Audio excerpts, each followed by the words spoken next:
Yeah, how's everybody doing today? I just finished running 10 miles in Hemet, California. I'm out here visiting my in-laws, and I just went online to my TOEFL IBT speaking talk group, and I got about 6 speaking tasks that I need to grade.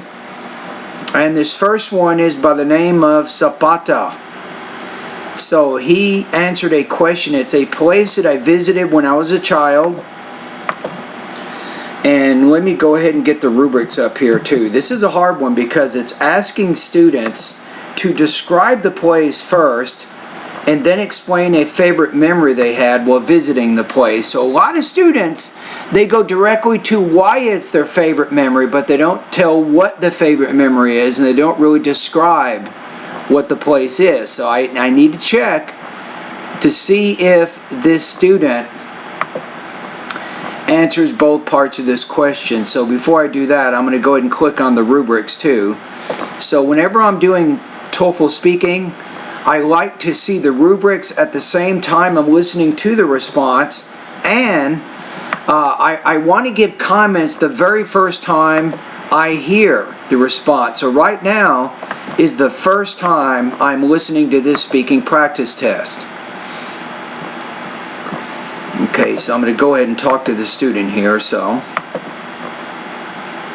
yeah, hi there. These comments are for Zapata, and I am Michael, the founder owner and the materials writer for all of your lessons at the 7-step system to pass a TOEFL IBT.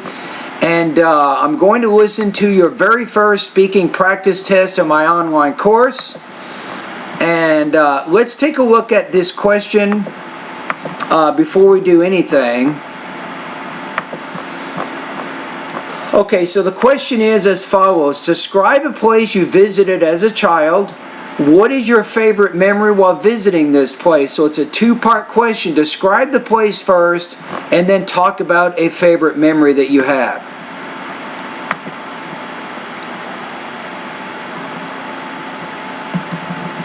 I visited when I was 5 years old. Here we go. I still remember my grandfather's house. You want to say grandfather's house. Put the possessive S on the end of that word. Grandfather's house. I visited it when I was 5 years old. The house was very mystical.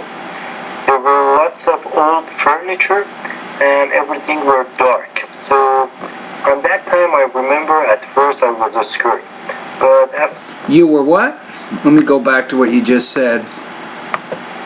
there were lots of old furniture and everything were dark. So And everything was dark, because everything is singular. Your verb should be singular, so that's a subject-verb agreement issue. on that time I remember at first I was scared. But I was scared. It sounds like kind of like you're saying I was scared. Just say I was scared. Put the ED on there. into other groups, I thought that there are lots of stories behind these old furniture and paintings. Also, there were lots of toys that on one of Now we need to get more of a focus here. What's your favorite memory? You're still talking about a lot of different things. I think that there were my mother's toys. So I played with these toys I think that let's go back to what you just said. on one of the bedrooms. I think that there were my mother's toys. I would say, I think that they were my mother's toys. I would say it like that. So instead of using their, use they. These toys very much, and I had an unforgettable memory. Yeah, but what was the memory exactly? That's the big question I'm trying to figure out. So I think with this one, you actually described the place. So I think you did a decent job describing your grandfather's house. So in your response, you had at least 3 language use problems. The first problem was a possessive S ending with grandfather, grandfather's house. So you need to put an S on there because you're showing possession. The second issue was a subject-verb agreement issue. Everything were should be everything was. And I think you had that other problem at the end where you said there instead of they. So you need to work on trying to eliminate those issues. So you got 3 language use issues. You also have some delivery issues. The topic development issue was simple. You really didn't explain the favorite memory that you had while visiting the place. And that's probably why I'm going to give you the lower score on this one. I'm going to put you at about 2.5 out of 4, 19 points out of 30 on this, mainly because you really didn't effectively address that second part of the question. You had 3 language use issues along with some delivery problems. Alright, so that's your score.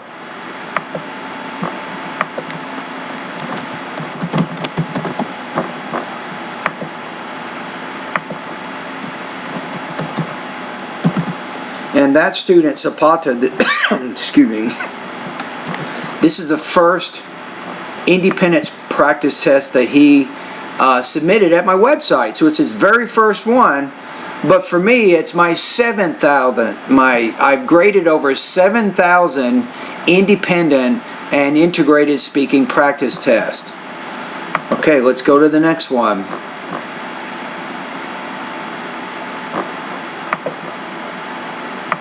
Today, thank goodness, I don't have that many practice tests to grade. Some days I can have up to 10 to 12. And what students do is, which is probably a good strategy, is let's say that they have a TOEFL exam on Saturday, which is tomorrow.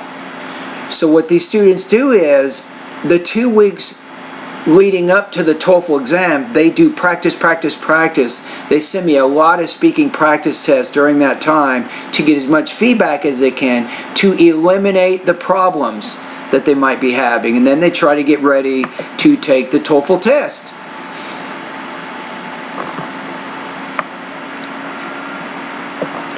Okay, let's go to the next one. Let's see who we have.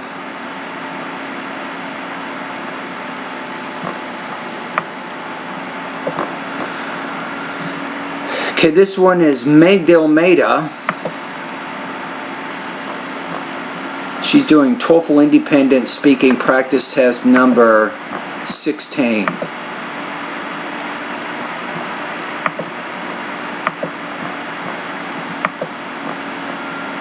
Yeah, hi there. These comments are for Meg Delmeda, and I am Michael, the founder, owner, and the materials writer for all of your lessons at the 7-step system to pass a TOEFL IBT.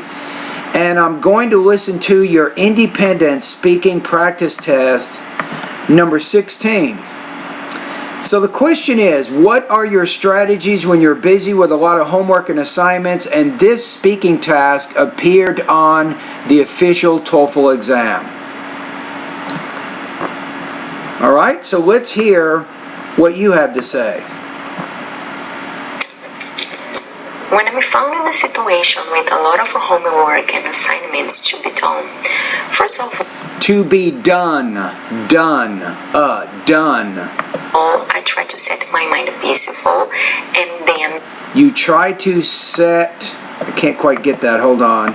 with a lot of homework and assignments to be done, first of all, I try to set my mind peaceful, and then Can't get that. I tried to set my mind on something. I'm not exactly sure what you're saying there. Probably a word stress problem, and maybe you're just not clearly pronouncing 1 or 2 of the syllables in the word there. So that's an intelligibility issue. to organize an effective study plan. In first place, it's essential to me to have my mind. Which is essential. Essential. You need to put that SI is a CH. Essential to me, or important to me. Positive, with good perspectives, I get our accomplishments done in a reasonable time, and also to keep my emotions down so that the psychological effects of these attitudes can boost myself. Boost. Good vocabulary word. It's a very simple word, but it's a good word. A lot of native speakers won't know that word. And finally, to come up with a good A lot of non-native speakers will not know that word. speech study plan would help me to fit all the tasks in my available time. Yeah, I don't know. I think you're still... You need more transition words in there. You need to repeat or rephrase key ideas more. You need to coherently connect things together a little bit better. Things need to stick together better. How do you do that? Go to speaking lesson number 7. I think that's a good lesson for you.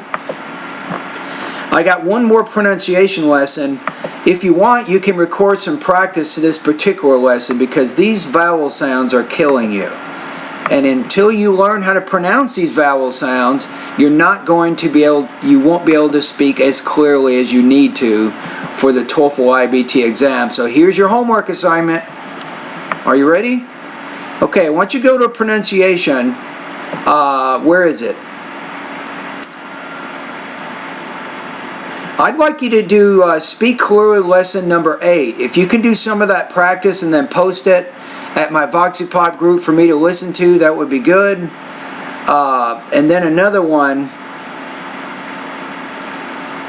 it's Speak Clearly lesson number 12, the Luke, crumbs, could. Those 3 vowel sounds also I think you can work on. So if you want to do some practice, you can post some of the pronunciation also in my Voxy Pop group, and I will give you some comments on that. But remember, no more than 60 seconds a day. You can't post more than 1 response per day. Alright? But I think you do need a lot of help with pronunciation. If you could make improvements in that area, I think that is the key to helping you get a very high speaking score, and you need to get more organized. If you can make those 2 changes, I think you will find that your score gets higher. I'm going to put you at about 2.5 out of 4, 19 points out of 30 on this practice test. Okay, I'm done with that one. See, that's the thing that I got to do here, is I have to figure out what can the student do in order to make the improvements that she needs to make in order to get past the 26 threshold. So with this student, if this student can make the 2 improvements I outlined in the discussion thread, namely making improvements in the organization and in improving those vowel sounds and producing those vowel sounds more clearly, this student will be able to progress and move forward. So this student now knows too. There's 2 things she has to do. Now it's up to her.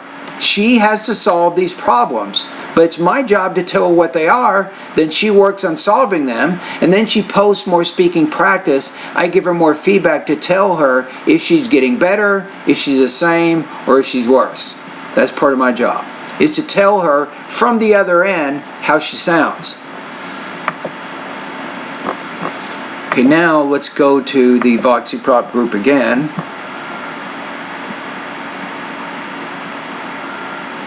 Go to the next one. And my wife and my son and my in-laws and everybody, they're out on a walk right now, so I came back and the house is totally quiet so I can do all of this practice. But as soon as they come back, wow, it's going to get crazy. So hopefully they're going to be walking for another 30 minutes or so I can continue to grade more speaking without being interrupted, which is not easy. Okay, let's go back.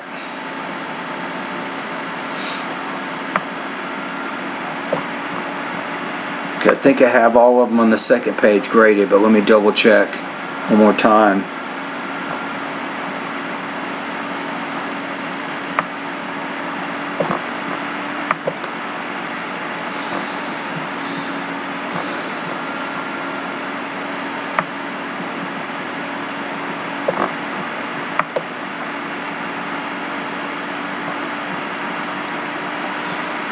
Okay, let's see here. We got one more. This is an integrated speaking practice test. All about organization with these integrated.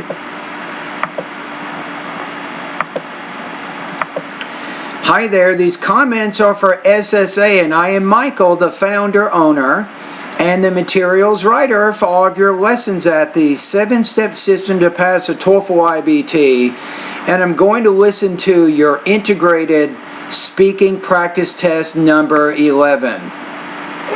Almost important international message that the university will have budget closure phase, which which was that the university would be closed for some days.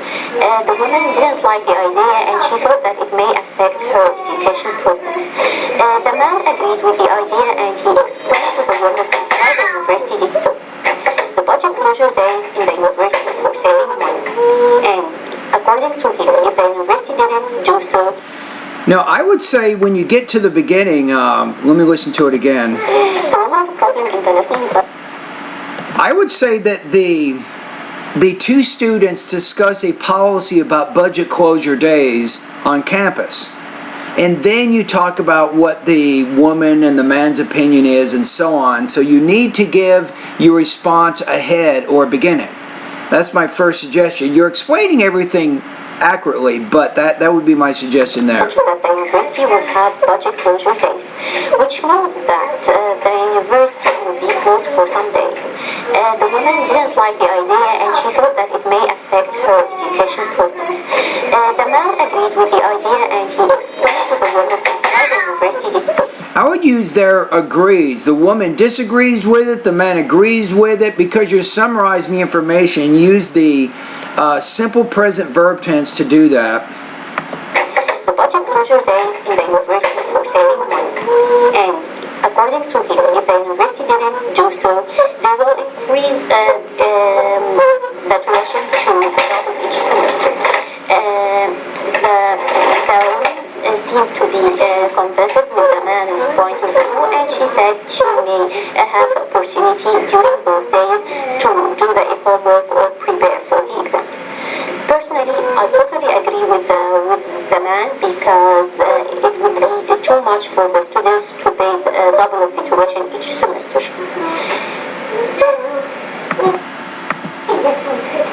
Okay, I think overall you had a pretty good response here. You're very comfortable explaining the information. My only suggestion was more of a topic development suggestion in the beginning of the response, where I suggested you can include some type of introduction to kind of frame your response, then discuss the woman, then discuss the man.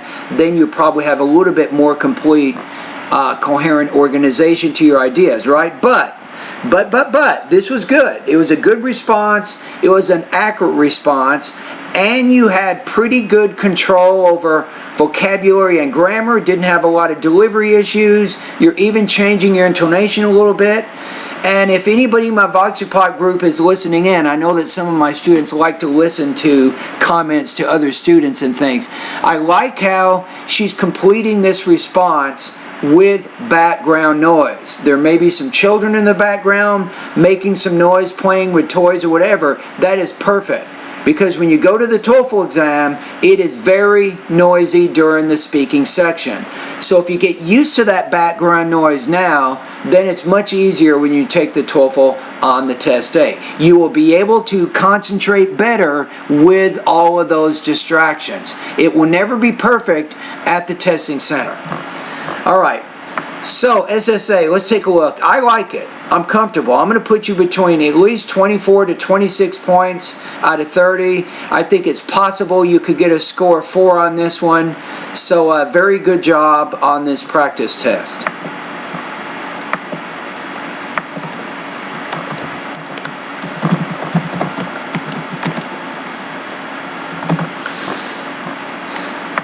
Okay, so that's that. And you guys, you see the comments I just gave her. I liked, as I said in the, as I was talking to her, I think it's important when you're practicing TOEFL speaking. See, here's the thing. A lot of students, they think they can just learn some templates and memorize some templates and then all of a sudden go to the TOEFL and do a good job. No. You have to practice answering the questions, recording your voice, listening to it, having a specialist like me giving you feedback. And when you do your practice test, do it with background noise. Do it with the TV on, with the radio going. If you have children, you can try to record a response with your children in the same room when they're making a lot of noise. That is very good practice for the TOEFL exam. I'm telling you. You got to think of the big picture. What can you do now that will give you the highest possible score on test day? And you're seeing what you need to do right now.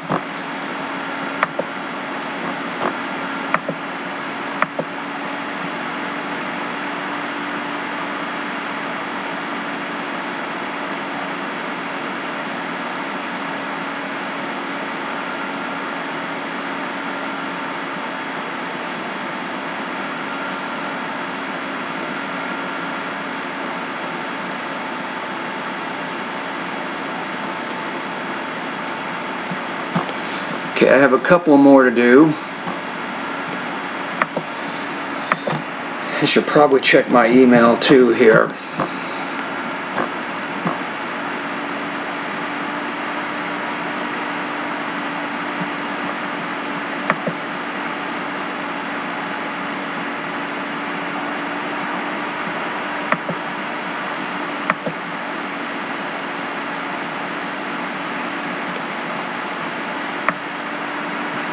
Good. Have two more here. Okay, let's do this one.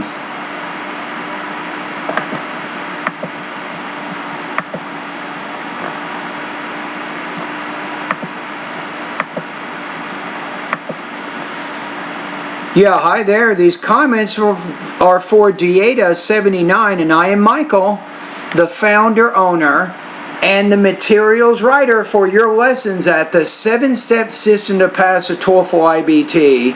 And you answered Independent Speaking Practice Test number 122. I like what you do. What is a pretty good strategy is you go to my online course, right? You see the 300 topics.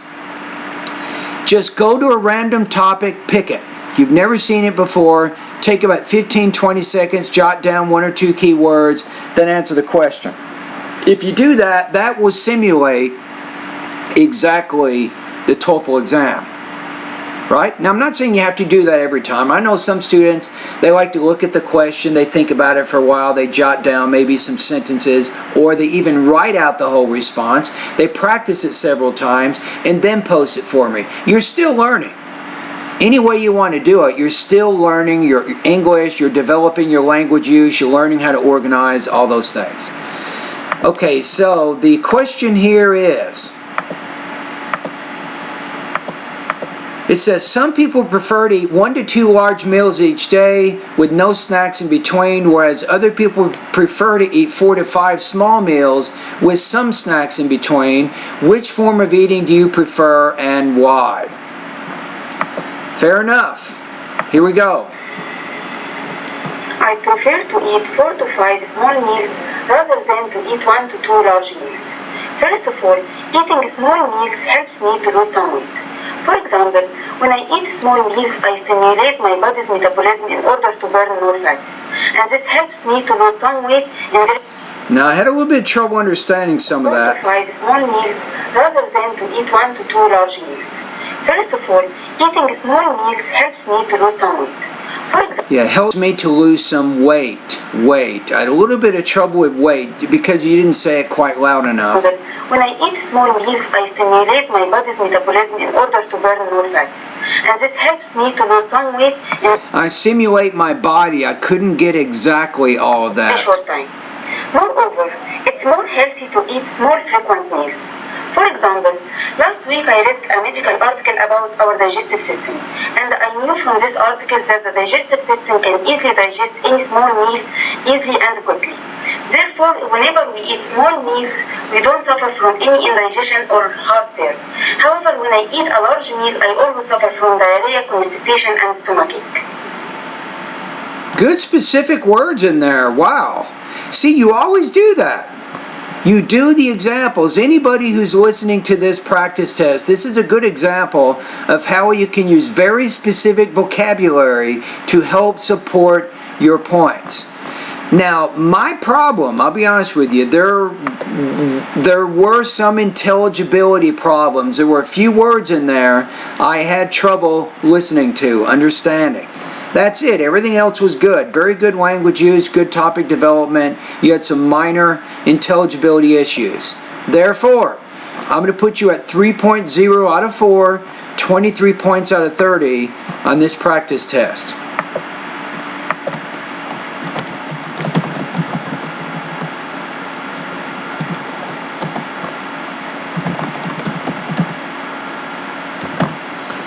Okay.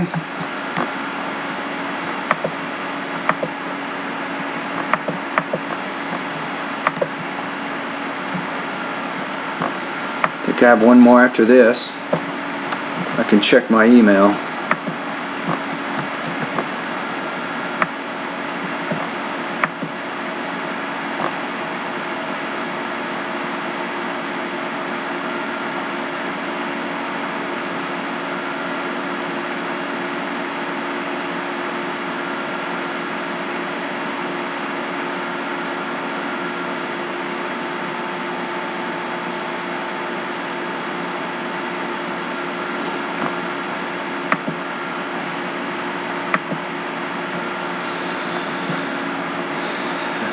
going to check.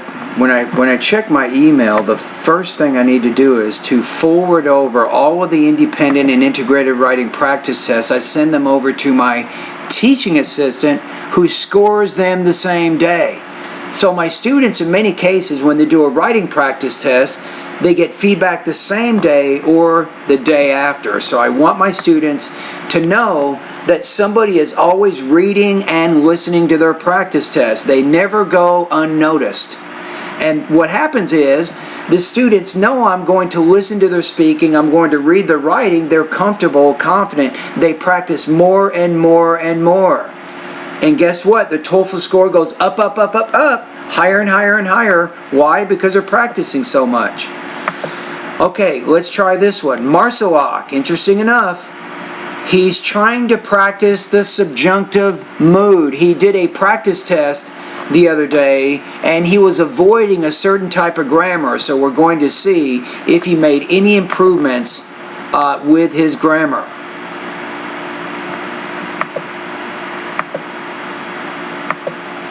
Yeah, hi there, Marcelak. This is Michael, and it looks like you're doing some practice. I love this. So I gave you some advice about how you can elevate or advance your grammar by learning the subjunctive mood. And here it is. Let's see how you did. If my friend were nervous because he will have a job interview, I would suggest that he be relaxed and prepared. Yes, my only correction is, if I were, my friend would, not will. So once you say were, you're talking about a present impossible condition. So instead of will, I would use would. But your subjunctive in the noun clause is good. First of all, being relaxed is important because he needs to answer all the questions. For instance, I would suggest him that he eat food and sleep enough. Almost, but I would suggest that he. You don't have to say him. Just say, I would suggest that he, and then use a base form, the subjunctive, that he eat, and then he blah, blah, blah. Furthermore, he needs to be prepared. So I would give him some questions from an interview that I had before.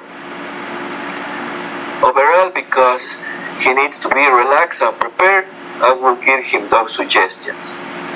Yes, okay. You're not 100% perfect, but you tried to incorporate the subjunctive into it, and I think that's good. So the first step is you're becoming aware of how to use a new grammar structure as it applies to a speaking task. So that's good. So I think you made progress with this. What is your score here? So overall, I think it's a pretty good response. You still had some language use issues. I'm not going to lie to you. It wasn't perfect. You had some minor delivery issues, pretty good topic development. So I'm going to put you at about 2.83 out of 4, 22 points out of 30 on this practice test. All right?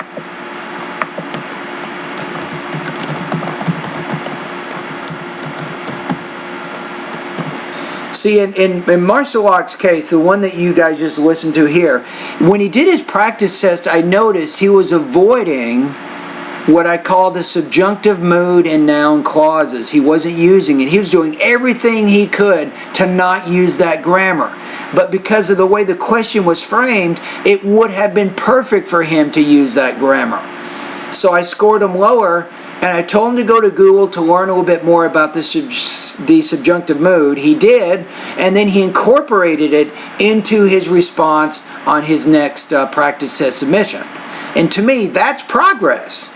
That is progress. That's my job. My job is to figure out what the problems are that the students have with their speaking, and I tell them what they can do to improve in those areas. Then they do more speaking practice. I give them feedback to show if they're making improvements. That's the name of the game. That's how TOEFL speaking works. And I think that's it. I think I just graded all of these speaking practice tests, I believe. But let me double check one more time.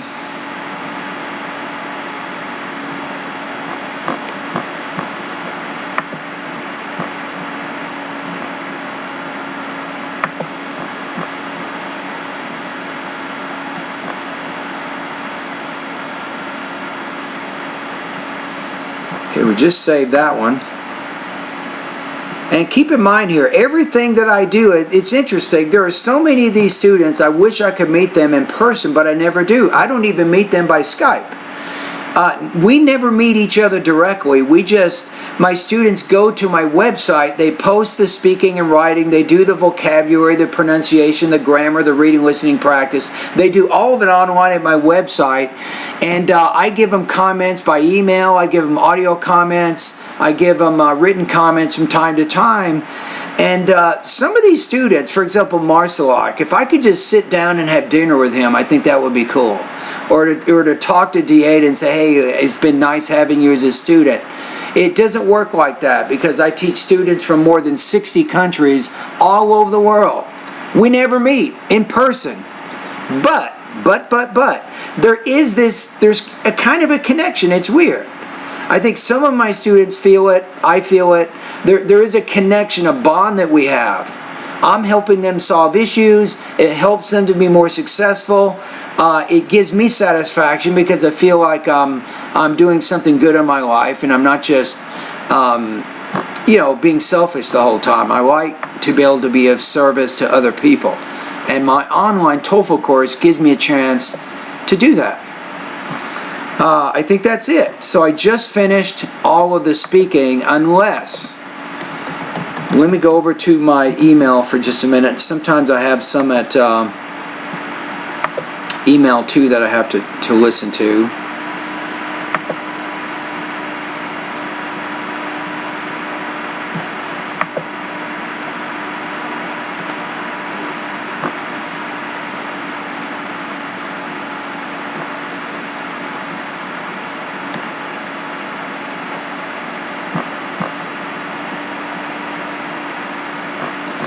Okay, here we go. So I go to my email. Not a lot of action today, thank goodness.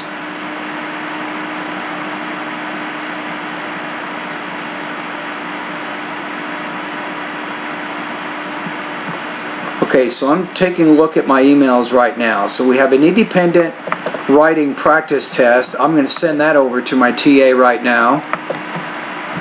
So let's do that. And what I like about him is he grades his practice tests at about the same time each day, which is about 2 p.m. That's perfect.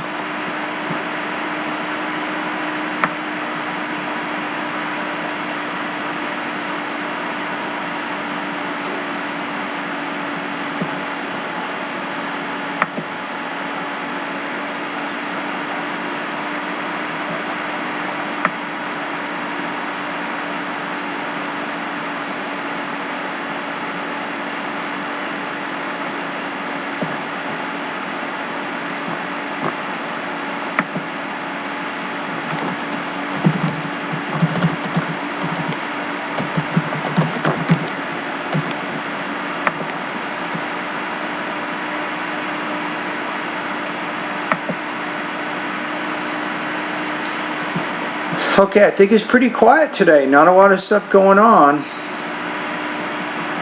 Which means I can take a break.